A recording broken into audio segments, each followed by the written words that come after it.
নমস্কার, good morning Bengal, আপনাদের স্বাগত। আপনাদের সাথে রয়েছি আমি গৌরব। আপনারা দেখছেন ট্রাইব টিভি। প্রথমেই যে খবরের দিকে নজর রাখবো, শহরে ফের কেন্দ্রীয় এজেন্সি, রাজ্যে ফের ইডি তল্লাশি ইতিমধ্যেই। আর শিক্ষক নিয়োগ দুর্নীতিকাণ্ডে ইডির অভিযান অব্যাহত রয়েছে। শিক্ষক নিয়োগ দুর্নীতি মামলায় অভিযুক্ত মিডলম্যান প্রসন্ন রায়। গত বছর আমরা দেখেছিলাম প্রসন্ন রায়কে সিবিআই স্ক্যানারে করে কিন্তু তাদের অ্যারেস্ট করেছিল। পরবর্তীতে সুপ্রিম কোর্টের নির্দেশ অনুযায়ী তিনি কিন্তু জামিন পান। পরবর্তীতে ফের এবার ইডির স্ক্যানারে, নিয়োগ তদন্ত স্ক্যানারে প্রসন্ন রায়, নিউ টাউন ও মুকুন্দপুর সহ একযোগে 6 জায়গায় অভিযান ইডির। প্রসন্ন রায়ের 6টি ঠিকানায় হানা দিয়েছে কেন্দ্রীয় এজেন্সি। সাত সকাল অর্থাৎ সকাল থেকেই শিক্ষক নিয়োগ কাণ্ডে ইডির অভিযান চলছে। ইডির অভিযান নিউ টাউন থেকে শুরু করে মুকুন্দপুর, বিভিন্ন ফ্ল্যাট থেকে শুরু করে আবাসন, বিভিন্ন জায়গায় অর্থাৎ 6টি জায়গায় একযোগে চলছে ইডির অভিযান। অর্থাৎ মিডলম্যান প্রাথমিক নিয়োগ তদন্তের পর এবার এসএসসি নিয়োগ তদন্তে মিডলম্যান প্রসন্ন রায়ের 6টি ঠিকানায় রয়েছেন ইডি আধিকারিকরা। আর এই সমস্ত বিষয় নিয়ে আমরা আপডেট নেব। আমাদের প্রতিনিধি রয়েছে ফোন কলে অব্রদীপ, ইতিমধ্যে মিডলম্যান প্রসন্ন রায়ের বাড়িতে বিভিন্ন 6টি জায়গায় হানা দিয়েছে কেন্দ্রীয় এজেন্সি, কি জানা যাচ্ছে? দেখো, আজকে সকালবেলা থেকেই 6 থেকে 7টি জায়গায় মিডলম্যান প্রসন্ন রায়ের বিভিন্ন জায়গায় অফিস, বাড়ি সহ তার বিভিন্ন অ্যাসোসিয়েটদের বাড়িতেও কিন্তু তল্লাশি অভিযান শুরু করেছে এনফোর্সমেন্ট ডিরেক্টরেটের আধিকারিকরা। তুমি জানো, এসএসসি দুর্নীতি মামলায় যে দুটি মামলা ছিল যাতে অভিযুক্ত ছিলেন প্রসন্ন রায়, তাতে কিন্তু গত 2-1 মাস আগেই সুপ্রিম কোর্ট থেকে জামিন পেয়েছিলেন প্রসন্ন রায়। তারপরে সুপ্রিম কোর্ট থেকে জামিন পেয়েছিলেন প্রসন্ন রায়। তারপরে আজকের এই ইডি তল্লাশি অভিযান, ইডি যেটা মনে করছে যে ইডি যেটা খোঁজ পেয়েছে যে এই এসএসসি নিয়োগ দুর্নীতি মামলার তদন্তে নেমে এনফোর্সমেন্ট ডিরেক্টরেটের আধিকারিকরা যে টাকার লেনদেন পেয়েছেন সেখানে যোগসূত্র রয়েছে সরাসরি প্রসন্ন রায়ের। তার পাশাপাশি প্রসন্ন রায়ের প্রায় 400টিরও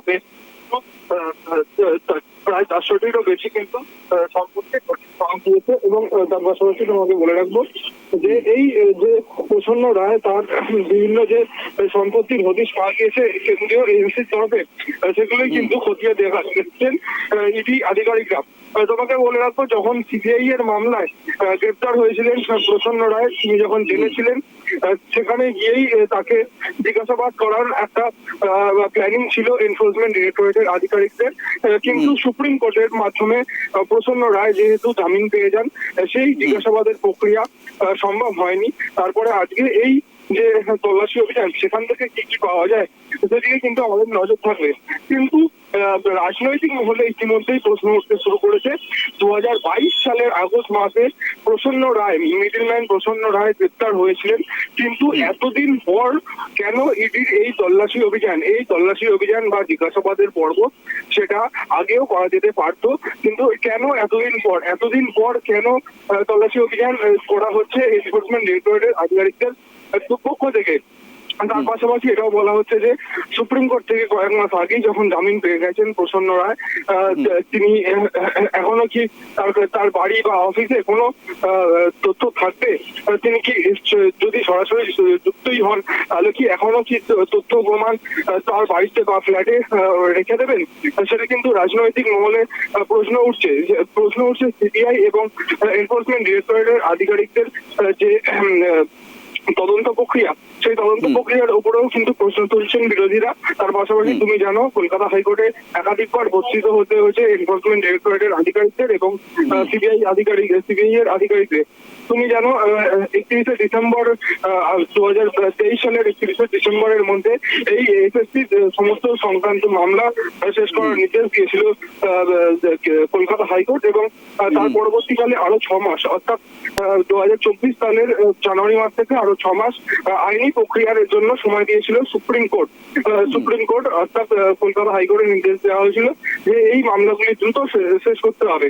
এখন যে প্রশ্নটা উঠে আসছে যে এখন কলকাতা হাইকোর্ট একাধিকবার বলেছে যে এই দুর্নীতির তদন্তে মাথা খুঁজতে হবে, দুর্নীতির উপরের স্তরে যারা রয়েছেন তাদেরকে খুঁজে বের করতে হবে। এখন 2022 সালে যে প্রসন্ন রায় গ্রেপ্তার হয়েছিলেন, তার ফ্ল্যাটে বা বাড়িতে এখন তল্লাশি অভিযান করে নিজের দিকে তদন্ত করে কোনো লাভ কি হবে, সেটাই কিন্তু প্রশ্ন উঠে আসছে।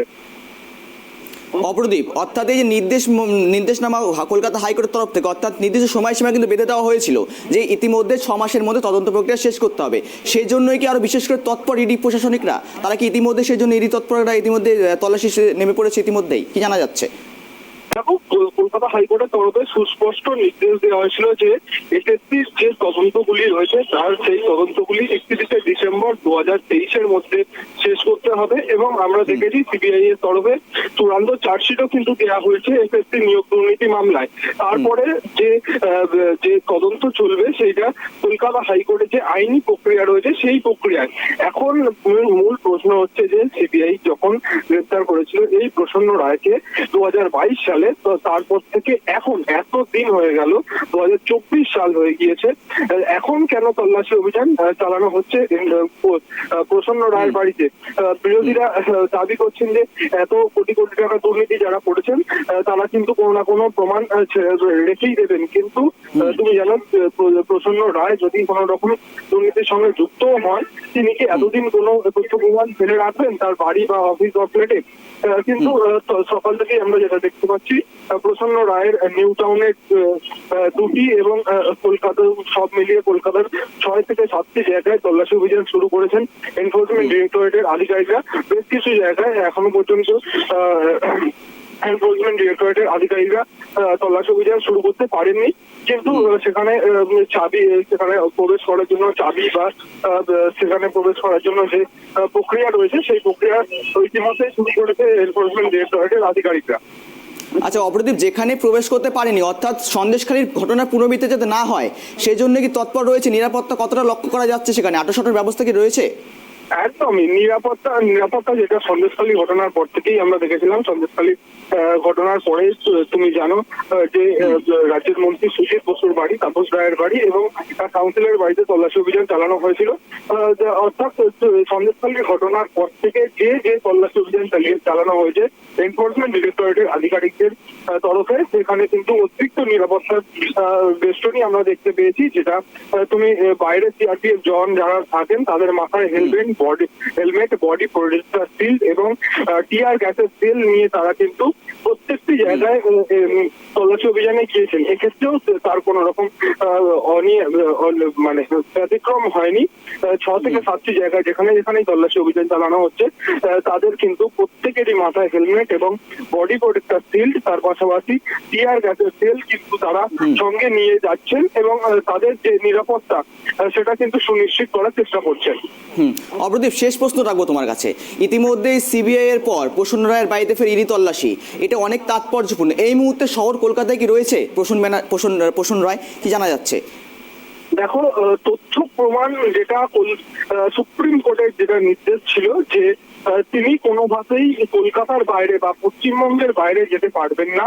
তার যে পাসপোর্ট রয়েছে সেই পাসপোর্ট নিম্ন আদালতে জমা রাখতে হবে এবং তার মাধ্যমেই কিন্তু তার জামিন মিলবে।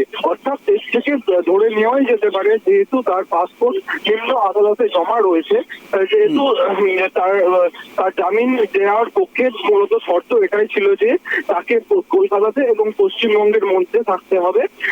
সেটা ধরে নেওয়াই যেতে পারে যে তিনি কলকাতার মধ্যেই রয়েছেন, কিন্তু তিনি কোথায় রয়েছেন সে ব্যাপারে কোনো সুনির্দিষ্ট তথ্য এখনো পর্যন্ত নেই। কিন্তু এনফোর্সমেন্ট ডিরেক্টরেটের আধিকারিকরা ইতিমধ্যেই আমরা জানতে পারছি তারা ফোন মারফত প্রসন্ন রায়ের সঙ্গে যোগাযোগ করেছেন এবং তারা প্রসন্ন রায়ের সঙ্গে ইতিমধ্যেই ফোন মারফত যোগাযোগ করেছেন এবং প্রসন্ন রায় এনফোর্সমেন্ট ডিরেক্টরেটের আধিকারিকদের সঙ্গে কথাও বলেছেন এবং তারপরে পরবর্তীকালে এনফোর্সমেন্ট ডিরেক্টরেটের আধিকারিকরা প্রসন্ন রায়কে জিজ্ঞাসাবাদ করবে কিনা বা প্রসন্ন রায় কোথায় রয়েছে সেখানে গিয়ে কি তল্লাশি অভিযান চালাবে কিনা এনফোর্সমেন্ট ডিরেক্টরেটের আধিকারিকরা, সে বিষয়ে আমাদের নজর থাকবে। ধন্যবাদ অপরদীপ, তোমাকে অনেক ধন্যবাদ এত সুন্দর তথ্য দেওয়ার জন্য। তুমি আপডেট দিতে থাকো, তোমার কাছে আবারও আসবো। আপনাদের জানিয়ে রাখছি আবারও, নিউ টাউন, মুকুন্দপুর সহ একযোগে 6 জায়গায় অভিযান ইডির। ইতিমধ্যে কেন্দ্রীয় এজেন্সি হানা দিয়েছে শহর কলকাতায়। নিউ টাউন থেকে মুকুন্দপুর বিভিন্ন জায়গায় ইডি তল্লাশি চলছে নিয়োগ দুর্নীতি তদন্ত মামলায়।